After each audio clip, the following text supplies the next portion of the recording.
Le ministre, je ne saurais vous laisser partir sans revenir sur un sujet qui a fait l'actualité, un buzz sur les réseaux sociaux, notamment l'affaire de la ferme de Dougoutigui.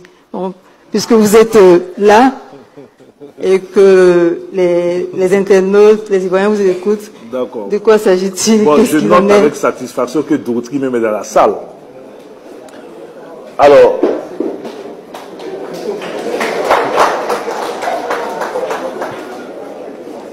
peut-être pour aller rapidement sur la question, peut-être je vais répondre rapidement donc à la polémique qui en réalité n'avait pas de sens, et puis expliquer bien la situation de ce jeune.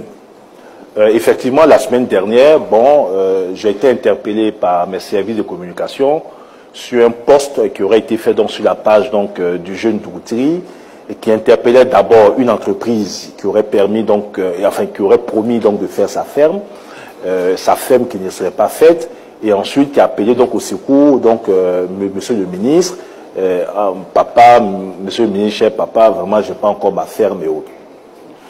Lorsque j'ai eu cette publication, j'étais surpris, puisque c'était pas conforme donc à la réalité des faits. Dougoutigui aujourd'hui est propriétaire d'un terrain à Zagué qui nous a coûté 8 millions de francs CFA et qui porte son nom. Dougoutigui aujourd'hui a sa ferme qui est en pleine construction. D'ailleurs, on devait visiter ensemble la ferme le mercredi, mais compte tenu donc des préparations de cette conférence, j'ai demandé que la visite soit remise donc à lundi.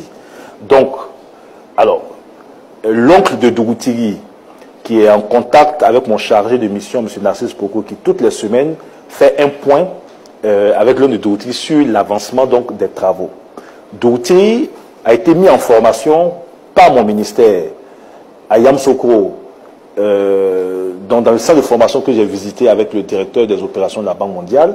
Dougoutigui a eu 2 mois de formation dans le domaine, dans le secteur, parce que on peut lui créer une ferme, et il le faisait de façon informelle. On a voulu que Dougoutigui soit réellement bien formé pour gérer. C'est quand même une ferme de près de 3000 poulets que nous mettrons donc à sa disposition.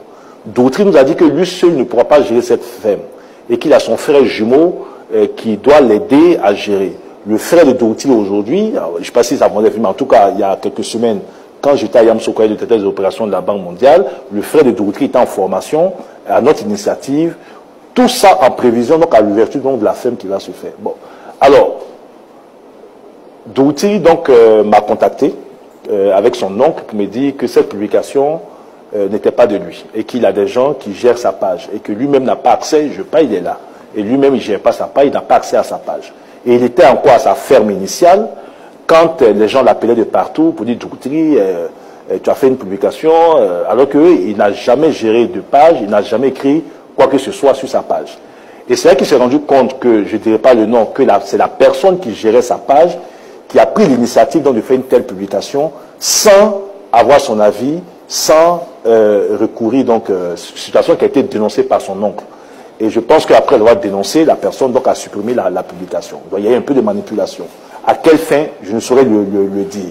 Donc je ne vais pas m'apaisantir sur ça. Alors, certains ont repris ça, le ministre a promis à Dougoutigui. Nous, quand on promet, on fait. Donc ça, je peux vous rassurer. Certains avaient voulu... Rien ne nous... Alors, je peux même vous dire que rien ne nous obligeait. Ce n'était pas la recherche de publicité qui nous a amené à recevoir ce jeune.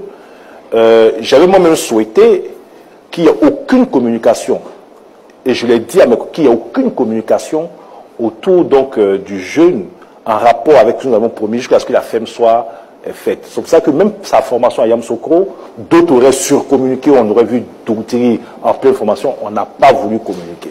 J'ai souhaité qu'on aille au bout du processus. La ferme de Dougoutigui va coûter 14 millions de francs CFA.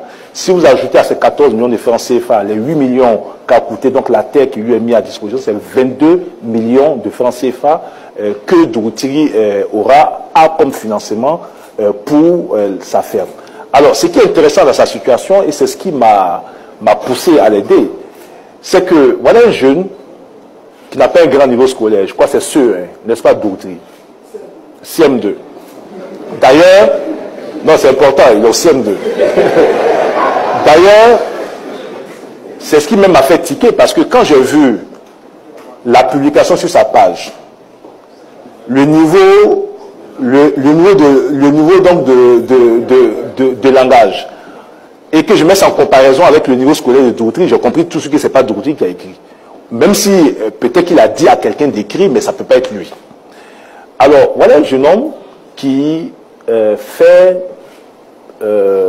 une vidéo et qui exprime sa joie de vivre, mais qui tout de suite est pris par tous ceux qui veulent faire du buzz autour donc, de son affaire. Je vais vous dire la vérité aujourd'hui. J'ai écouté une vidéo de Priska la dégameuse qui mettait en garde toutes les personnes qui veulent utiliser Dourtri au lieu d'aider donc le jeune. C'est cette vidéo qui m'a interpellé, qui m'a fait agir. Je l'ai appelé à mon bureau avec ceux qui étaient en charge de sa gestion. Et j'ai dit à Dourtri, tout ça c'est bien. Ton buzz va durer 1 mois, 2 mois.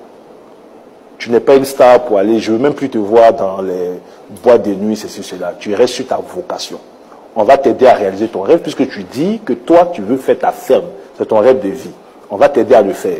Mais tu dois savoir que tout ce qui te court après, qui veut faire de toi donc, une star, beaucoup le font pour tirer profit donc, de cette situation. Et donc, nous avons échangé avec ses encadreurs, avec son oncle, et je dis, bon, voici ce qu'on va faire pour Dourtri, mais en contrepartie, je vous demande de le suivre. Et effectivement, vous allez voir que depuis un certain temps, Dourtri s'est mis en retrait donc, de tout. Mais sur la base des conseils que nous lui avons donnés. Et Dourtri est retourné donc dans sa ferme. Ça, c'est le premier élément. Ensuite, voilà un jeune qui peut être un exemple. Voilà un jeune qui a perdu ses parents, qui gère donc la ferme de son oncle, qui a un revenu moyen de 30 000 francs CFA au maximum par mois, qui aurait pu totalement, comme beaucoup de jeunes, totalement dévier, qui aurait pu s'adonner donc à la consommation de l'alcool, agresser, mais qui malgré la précarité dans laquelle il est, arrive à trouver une joie de vivre. Pour moi, Dourtri doit être un exemple pour d'autres jeunes, à qui on va envoyer un message pour dire que tout est possible dans la vie. Et le contrat que nous avons avec Dourtri, c'est que quand il aura sa ferme de 3000 poulets, une partie du personnel qui va travailler dans la ferme de Dourtri doit être aussi des jeunes à qui Dourtri va donner une chance de formation sur, donc, dans le domaine de l'agriculture. Donc voici le projet. Maintenant, les Zouzans peuvent, comme on veut tout politiser, bon, il y en a qui m'attendaient au tournant sur d'autres sujets et qui ont pensé qu'avec l'affaire Dourtri, bon, ils ont vraiment, là, on tient le bon bout, vraiment, le ministre là, bon, malheureusement pour eux, c'est pas encore le bout, ils n'ont qu'à chercher encore. C'est pas encore le bout, parce qu'il y aura sa ferme, on visitera la ferme lundi ensemble pour voir l'état d'avancement des travaux, mais quand Dourtri donc aura sa ferme, avec 3000 poulets, avec des jeunes qui vont travailler pour Dourtri, Dourtri a une formation, avec son jumeau qui est en formation. Est-ce qu'il a fini sa formation? Il est encore en formation, donc son jumeau qui a fini sa formation. Mais l'idée pour nous, c'est d'aider beaucoup de Dourtri.